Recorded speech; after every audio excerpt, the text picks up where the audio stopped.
Minasan, mari kita lanjutkan cerita Sakamoto Days chapter 72 sampai 74.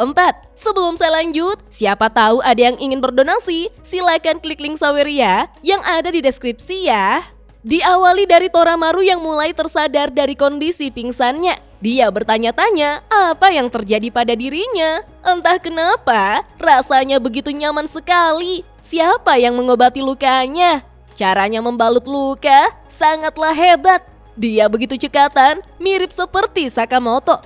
Toramaru merasa ini mimpi. Namun, yang ada di hadapannya adalah Sakamoto yang gemuk sedang membalut lukanya dengan perban. Usami sebagai penanggung jawab ujian pun mengumumkan tentang insiden yang terjadi tadi. Sehingga dia sempat berpikir bahwa ujian ini tidak bisa dilanjutkan. Tapi secara teknis, ujian ini sudah selesai. Berdasarkan perolehan nilai mereka saat ini, mereka akan menentukan siapa yang lolos dan siapa yang gagal. Sekarang, mereka bertujuh yaitu JR, Akira Akao, Mafuyu Seba, Nao Toramaru, Joichiro Kaji, Shin Asakura, dan Taro Sakamoto dinyatakan lulus ujian. Ketika Toramaru mendengar nama terakhir, yaitu Taro Sakamoto, dia lalu menatap pria gendut yang ada di hadapannya. Menurutnya, idolanya Sakamoto sangatlah malang karena memiliki nama yang sama dengan pria gendut di hadapannya. Siapa sangka, Usami mendekati Sakamoto dan menanyakan apa yang pembunuh legendaris lakukan di sini. Sakamoto hanya menjawab bahwa dia ada urusan. Usami mengakui jika dia bahkan tidak mengenali Sakamoto. Ini pertama kalinya dia bertemu dengannya. Dia tidak menyangka Taro Sakamoto sang pembunuh bayaran legendaris badannya segendut ini. Sontak, Toramaru sangat terkejut mendengarnya. Toramaru tidak menyangka jika pahlawannya benar-benar ada di sini. Tapi apa yang Taro Sakamoto lakukan? Kenapa dia begitu gendut? Padahal Toramaru sudah menjadi fans beratnya selama 10 tahun. Toramaru tampak frustasi, padahal dia akhirnya bisa bertemu dengan Sakamoto. Perasaan macam apa ini? Apakah Toramaru kecewa? Tapi Toramaru sudah memutuskan untuk mencintainya apapun yang terjadi. Apa ini berarti Toramaru gagal sebagai fansnya? Toramaru pun terduduk lemas karena dia merasa bahwa dirinya hanyalah fans karbitan. Shin yang digendong oleh Sakamoto pun tampak senang karena menurutnya Toramaru masih terlalu jauh untuk menjadi fansnya. Kemudian Mizuno mengumumkan bahwa kegiatan mengajar akademi akan dilaksanakan 3 bulan lagi. Pastikan untuk mengisi semua berkas-berkasnya. Jika mereka saat ini berstatus murid pindahan, jangan lupa tunjukkan bukti kepindahannya. Tiba-tiba, Shinaya yang sudah diikat terbangun. Usami mendekatinya untuk mengatakan bahwa helikopter JCC sebentar lagi akan datang. Mereka akan segera menyerahkan Shinaya pada pihak yang berwenang. Mafuyu pun protes agar mereka sekalian saja membunuh si bangsat Shinaya. Namun siapa sangka, Shinaya mulai menangis dengan kencang karena merasa seluruh badannya terasa sakit semua. Apa yang sebenarnya terjadi padanya? Usami pun menegurnya agar tidak berlagak bodoh, apalagi sudah banyak orang yang telah Shinaya bunuh. Shinaya semakin histeris mengatakan bahwa dia sama sekali tidak mengingatnya. Yang dia ingat hanyalah saat dia melihat sebuah iklan lowongan kerja yang menarik di internet. Shinaya butuh uang untuk melunasi hutangnya. Dia tidak tahu harus membayarnya dengan cara apa. Shinaya merasa iklan itu terdengar cukup menarik. Lalu Shinaya tidak sadar bahwa ternyata dia sedang dipermainkan. Sakamoto meminta pendapat Shin, sehingga Shin menjawab bahwa Shinaya berkata jujur. Dia benar-benar tidak ingat kejadian sebelumnya. Shinaya pun mengomel. Padahal sejak awal, dia sudah menduga bahwa pria bertopeng rusa itu terlihat cukup mencurigakan. Lagi-lagi, Shinaya dipermainkan. Sakamoto pun meminta penjelasan tentang pria bertopeng rusa. Shinaya memberikan informasi bahwa merekalah yang memperkerjakan Shinaya, seorang pria yang memakai topeng rusa aneh, dan seorang pria tampan dengan rambut putih serta pakaian serba putih. Shin pun langsung tahu jika itu adalah Mr. X alias Lur. Sakamoto menanyakan apa tujuan mereka ikut campur dalam ujian ini. Shinaya menjawab singkat sembari memegangi ponselnya jika dia tidak tahu. Yang pasti mereka sudah memberikannya uang seperti yang dijanjikan. Kaji yang sedang mendapatkan perawatan lalu menimbrung bahwa mereka mengatakan sesuatu soal merekrut anggota baru. Shin dan Mafuyu pun senang karena Kaji sudah bangun. Kaji melanjutkan bahwa dia curiga tujuan mereka adalah merekrut anggota baru untuk geng mereka. Itulah kenapa mereka ikut campur dalam ujian ini. Kaji penasaran siapa dalang di balik semua ini. Sakamoto pun heran dengan mereka yang ingin merekrut anggota baru. Sebenarnya apa yang mereka rencanakan? Yang jelas yang bisa mereka lakukan saat ini hanyalah terus melangkah ke depan. Mereka akan menuju ke JCC dan mencari informasi yang bisa memberi petunjuk mengenai Slur. Beralih pada markas Mr. X di mana mereka berada di bangunan yang sudah ditinggalkan. Slur tidak menyangka jika Sakamoto mengikuti ujian tersebut dan Slur tidak menyukai situasi ini. Sakamoto akan mengetahui identitas Slur yang sebenarnya, yaitu Uzuki. Rasanya begitu memalukan sekali ketika ada seseorang yang mengetahui masa lalunya. Slur pun mengatakan pada Kashima jika tujuan mereka ke JCC untuk mencari informasi terkait dirinya. Maka Slur memerintahkan Kashima untuk menyingkirkan mereka. Kashima pun mengerti, namun Kashima mengomel, andai saja Gaku tidak mengacau, mereka pasti bisa menyusup tanpa ketahuan. Gaku membela diri bahwa ini adalah misi pengintaian. Slur pun menanyakan pada Gaku, apakah dia sudah menemukan seseorang yang cocok untuk mereka rekrut? Gaku mengiyakannya. Sepertinya mereka berdua boleh juga. Kembali ke lokasi ujian, di mana sudah ada 2 helikopter yang menjemput. Seorang petugas pun turun dari helikopter dengan mengumumkan bahwa ini adalah waktu untuk pemeriksaan fisik. Para peserta ujian akan naik helikopter secara berpasangan. Sebelum berpisah, Akira berterima kasih pada Sakamoto. Dia tidak akan bisa sampai sejauh ini tanpa bantuan Sakamoto. Akira ingin mendengar banyak hal soal Rion saat mereka bertemu di akademi nanti. Akira sudah tidak sabar bersekolah bersama mereka semuanya. Shin lalu menegur kondisi Mafuyu, tetapi Mafuyu tampak cuek padanya. Dengan sok keren, Mafuyu pun pamit dengan Shin. Membuat Shin heran dengan perpisahan yang singkat sekali. Padahal Shin mengira Mafuyu akan sedikit lebay. Petugas lalu menyampaikan bahwa Toramaru dan Mafuyu berada di helikopter yang sama. Di dalam helikopter, Toramaru menegur Mafuyu yang tampak pucat dan sempoyongan. Tapi Mafuyu justru heran kenapa mereka menaruhnya di tempat yang sama dengan Toramaru. Toramaru hanya menjawab, mungkin saja karena mereka seumuran. Tiba-tiba, Kanaguri muncul membawa kameranya. Dia berkisah tentang skenario seorang remaja putra dan perempuan. Langit biru terbentang di hadapan mereka. Imajinasi mereka kini menjadi kenyataan.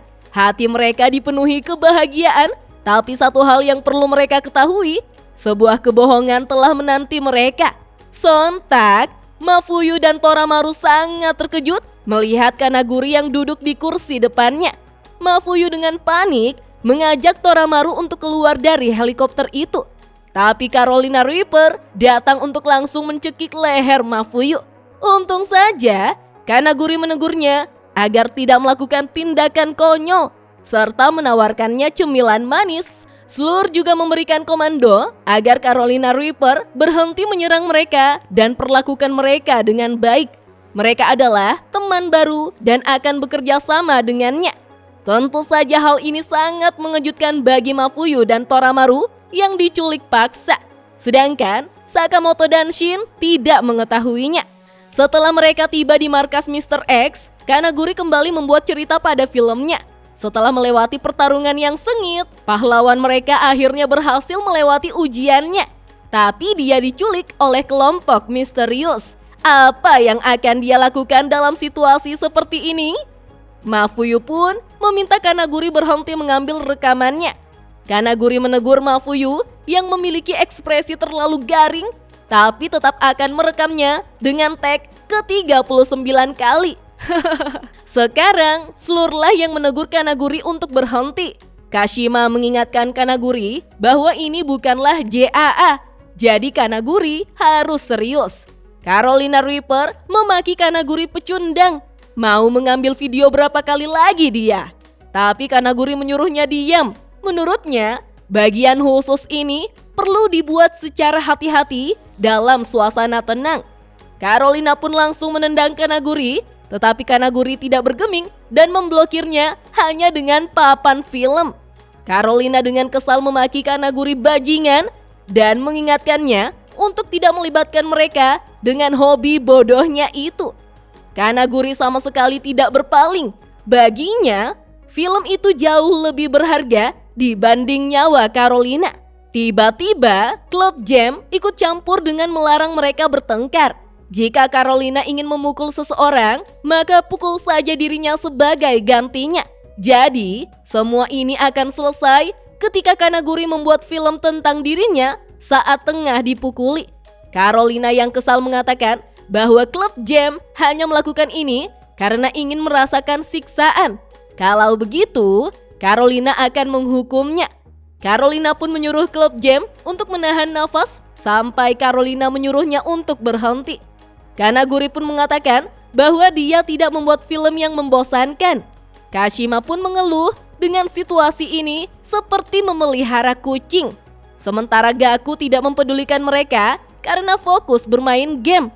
Toramaru dan Mafuyu pun sama-sama frustasi melihat orang-orang aneh di hadapannya. Slur pun memanggil Toramaru dan Mafuyu. Dia tahu kalau mereka pasti merasa terganggu karena tiba-tiba dibawa ke tempatnya. Namun mereka tidak perlu takut ataupun cemas. Mafuyu pun heran karena Slur masih bisa bilang begitu setelah memperlakukan mereka seperti ini. Kashima lalu menjelaskan bahwa organisasi mereka didirikan untuk mencapai tujuan khusus. Saat ini, mereka ingin merekrut bibit muda guna memperkuat kekuatan mereka. Itulah kenapa mereka membawa Toramaru dan Mafuyu ke tempat itu. Toramaru pun menanyakan, tujuan khusus? Dengan singkat, Slur menjawab, menghancurkan JAA. Sontak, keduanya sangat terkejut. Mafuyu menanyakan, kenapa? Slur menjawab, untuk mengembalikan tatanan dunia dan demi keadilan yang sesungguhnya. Kashima pun membagikan selebaran dan menjelaskan bahwa mereka memiliki penawaran menarik. Per minggu, libur 2 hari, tidak ada lembur, serta jaminan kontrak seumur hidup. Mafuyu lantas meremas kertas itu dan membuangnya. Dia menanyakan apa yang terjadi jika mereka menolaknya. Ketika Kashima akan menyampaikan apa yang terjadi saat mereka menolak, tiba-tiba Club Jam terjatuh di lantai dan tidak sadarkan diri. Rupanya, Carolina lupa dengan hukumannya. Carolina pun menyuruh Club Jam untuk berhenti menahan nafasnya. Sementara di tengah kota, Shishiba mengeluh dengan situasi pekerjaan yang menyebalkan. Kenapa semua tugas dibebankan pada mereka? Di mana si idiot Kanaguri? Nagumo pun menjawab, mungkin Kanaguri sedang membuat film di suatu tempat. Shishiba mengatakan bahwa itu membosankan. Osaragi pun mengajak Shishiba untuk membunuh Kanaguri saja. Shishiba pun setuju, tapi kenapa ya bos menyewa bajingan seperti dirinya? Nagumo menjawab, dulu dia pernah bertengkar dengan anggota order karena perkara film lalu membunuhnya. Lalu dia menjadi bagian order untuk mengisi tempat anggota order yang mati tadi. Nah, siapa sangka ketiga anggota order itu memesan 3 kartu lotre killer yang totalnya 900 yen. Nagumo pun membaginya dan mengatakan jika Shishiba menang, dia akan mengambil separuhnya. Shishiba pun protes, apakah Nagumo bisa berhenti melakukan hal konyol seperti ini? Mustahil mereka bisa memenangkan hadiah lotrenya. Osaragi dengan polos ingin meminjam uang koin 5 yen milik Shishiba. Tapi Shishiba menyuruhnya untuk menggosok saja dengan kukunya. Nagumo pun tersenyum dan mengatakan agar mereka tidak terlalu sinis. Nagumo mengajak mereka untuk melihat gambar di kertas killer Lotto. Ada Kyoto, tempat pembunuh berantai kabur, lalu sebuah simbol X yang ditemukan di lokasi tindakan kriminal. Bisa jadi, semua ini ada hubungannya dengan organisasi yang didirikan Slur. Nagumo pun mengajak mereka menyelidikinya. Shishiba mengamati jika sepertinya Slur sangat ingin menghancurkan JAA. Osaragi dengan polos menanyakan apa yang akan terjadi jika JAA hancur. Apa mereka akan menjadi pengangguran? Shishiba menjawab jauh lebih buruk dari itu. Nagumo melanjutkan bahwa itu akan menjadi akhir riwayat Jepang. Shishiba menambahkan bahwa negara ini akan dipenuhi para kriminal. Osaragi berceletuk, kan ada polisi. Nagumo menjelaskan, kepolisian Jepang hanya mampu menyelesaikan kurang dari 30% kasus kriminal. Dan itu hanya kasus kriminal yang mereka ketahui. Bisa dibilang, mereka hanya mampu menyelesaikan kasus sekitar 10% saja. Dengan kepala yang sudah panas sampai berasap karena pusing memikirkannya, Osaragi mengambil kesimpulan bahwa 90% sisanya merekalah yang akan mengurusnya. Shishiba menambahkan, bukan soal kriminal saja, mereka juga membunuh siapapun sesuai tugas mereka. Osaragi yang menjadi salah satunya justru merasa ini keren. Namun Nagumo menyampaikan bahwa itu masih belum pasti. Menurut Nagumo, tidak ada yang benar ataupun yang salah dalam sebuah pembunuhan. Bisa dibilang bahwa rasa keadilan yang terlalu berlebihan jauh lebih berbahaya dibanding kejahatan. Tiba-tiba, ketiganya terkejut karena Osaragi memenangkan lotre. Shishiba yang selama ini mengira lotre hanyalah tipuan, terperangah melihat ada yang betulan menang. Nagumo tampak ceria karena hadiahnya 2.000 yen, jadi dia meminta ditraktir makan siang. Osaragi menolaknya karena dia membeli sendiri kartu lotrenya. Shishiba membantu Nagumo dengan mengatakan bahwa Nagumo lah yang membelikannya. Dia melihatnya sendiri. Beralih ke toko kelontong Sakamoto, Heisuke bersemangat mendengar cerita Sakamoto dan Shin yang pulang dengan selamat setelah mengikuti ujian itu. Padahal menurutnya ujiannya cukup sulit, tapi mereka berhasil melewatinya. Shin menyampaikan jika mereka tidak menduga bahwa Slur terlibat dengan ujian ini. Sakamoto juga mengatakan bahwa dia mengira tingkat kesulitan ujiannya sama seperti zamannya dulu. Heisuke tampak senang karena menurutnya di JCC sangat menyenangkan. Ada banyak sekali event di sana. Shin menjelaskan bahwa mereka ke sana bukan untuk bersenang-senang. Tujuan mereka adalah mengakses database JCC. Dan inti dari semua itu adalah memperoleh informasi yang berkaitan dengan Slur. Lu menanyakan, apa mereka memperoleh teman baru saat ujian? Shin menjawab bahwa benar dia punya satu teman baru saat ujian. Hana pun datang mengagetkan mereka karena ada surat dari JCC untuk mereka. Perlahan, Shin membuka suratnya dan membuat mereka terkejut. Shin ranking 1 dari 352 pendaftar. Itu sungguh luar biasa. Padahal ujian transfer sangatlah susah. Shin pun tersipu senang karena mendapatkan pujian dari Heisuke, Lu, dan Hana. Shin merasa bahwa dirinya sudah sedikit bertambah kuat. Mereka pun penasaran dengan hasil Sakamoto. Namun siapa sangka, Sakamoto dinyatakan gagal. Mereka dengan panik menanyakan, apakah Sakamoto lupa menulis identitasnya atau semacamnya? Bahkan, seorang profesional sekalipun terkadang bisa gagal juga.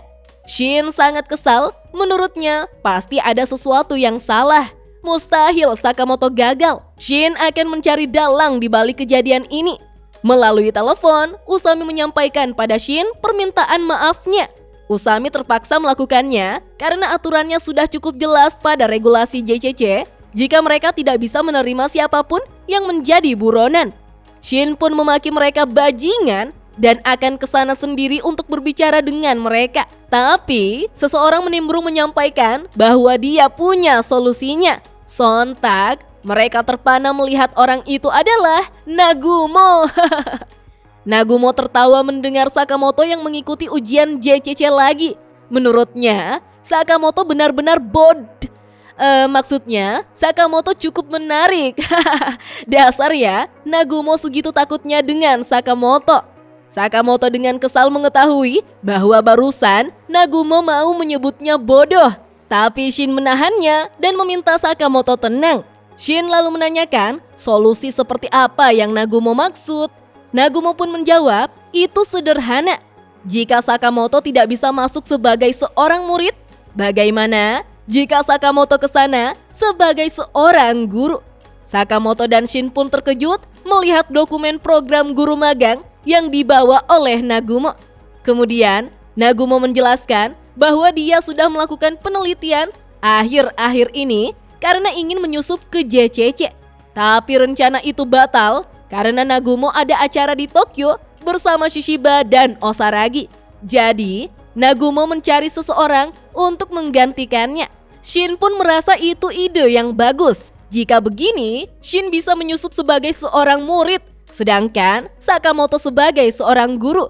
Tapi masalahnya adalah mustahil JCC mau menerima Sakamoto meski sebagai seorang guru sekalipun.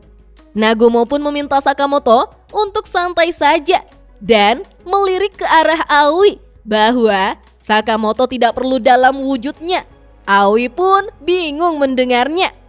Dijelaskanlah yang menjadi sorotan Jepang di mata dunia adalah Lembaga Pelatihan Pembunuh Bayaran atau dikenal sebagai JCC. JCC memiliki murid sekitar 1.000 orang dan memiliki program pendidikan selama 4 tahun. Karena metode pelatihannya yang cukup berat, tidak banyak murid yang mampu bertahan sampai akhir. Tapi murid yang mampu bertahan sampai tahap akhir akan memperoleh sebuah lisensi. Dengan kata lain, JCC merupakan program pelatihan pembunuh bayaran tersohor yang ada di Jepang. Namun, Akira yang sudah berada di JCC tampak frustasi karena tempat itu besar sekali dan dia tersesat.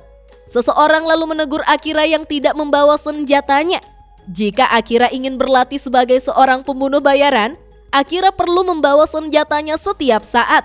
Ternyata, 1 minggu sejak program pelatihan dimulai, Akira masih belum bertemu dengan orang-orang yang dia temui saat ujian seleksi. Rasanya benar-benar membosankan. Akira lalu melihat orang yang terluka sedang dibawa ke pusat layanan kesehatan. Beberapa orang berkomentar bahwa lagi-lagi ada yang terluka saat praktikum. Ini sudah yang ke-10 untuk bulan ini.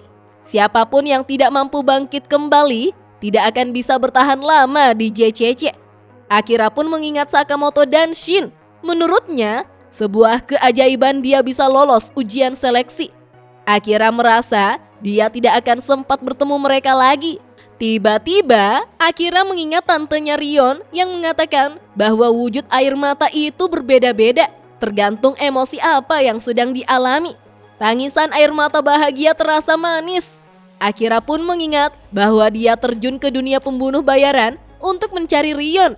Jadi Akira harus yakin bahwa dia pasti bisa menjadi pembunuh bayaran. Akira pun melihat jadwal selanjutnya, yaitu pertarungan jarak dekat di ruang 3.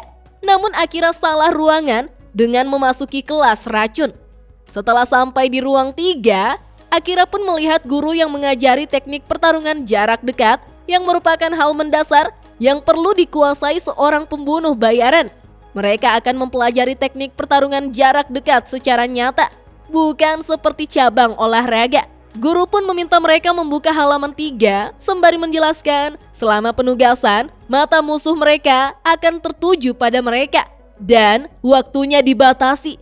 Tugas mereka adalah memberikan luka mematikan dengan tenaga sedikit mungkin serta kerusakan sekitar seminimal mungkin. Ketika Akira mau masuk, guru pun mulai mengambil sesuatu dari balik bajunya. Dia meminta 2 orang untuk maju ke depan dan mempraktikannya. Dia adalah Tanishi dan Akira yang menyelinap karena terlambat. Guru itu bahkan menembaki Akira di dalam ruangan. Guru itu mengomel bahwa ini bukanlah kelas menyelinap. Akira merasa ini berbahaya namun tetap maju ke depan. Guru pun memulai teknik dasar pertarungan jarak dekat dan menyarankan keduanya untuk menghindari serangan lawan sambil memfokuskan pandangan pada lawannya. Dan praktik pun dimulai. Akira tampak ketakutan dengan lawan yang bertubuh besar. Sementara Takanishi kesal karena dia harus melawan anak kecil seperti Akira. Guru juga menambahkan bahwa dia akan membuat mereka menyerang dan bertahan secara bergiliran. Tapi karena mereka akan memakai pisau sungguhan, disarankan untuk melakukannya dengan hati-hati. Takanishi yang lebih dulu memegangi pisau, lalu berniat untuk membuat Akira ketakutan.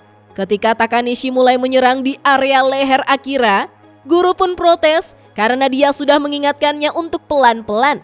Namun untung saja, ada seseorang yang datang dan menepis serangan Takanishi. Bahkan membalasnya dengan gerakan yang sangat cepat. Takanishi pun terluka dan membuat para murid terkejut melihatnya.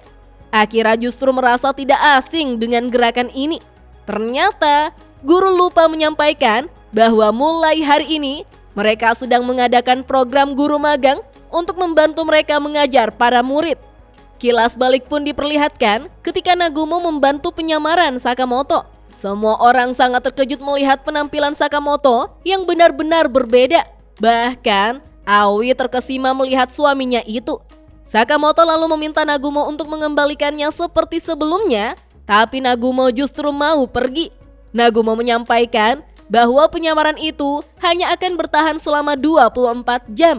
Jadi, Sakamoto harus menemukan informasi pada database sebelum waktunya habis. Semoga berhasil. Kita pun diperlihatkan Sakamoto dalam wujud Aoi yang kesal pada Nagumo. Dan kini sedang menjadi guru magang sekaligus menyelamatkan Akira. Bagaimanakah kelanjutan Sakamoto dalam sosok Aoi yang menjadi guru magang di JCC itu, minasan? Kita lanjut ke video selanjutnya ya. Dah.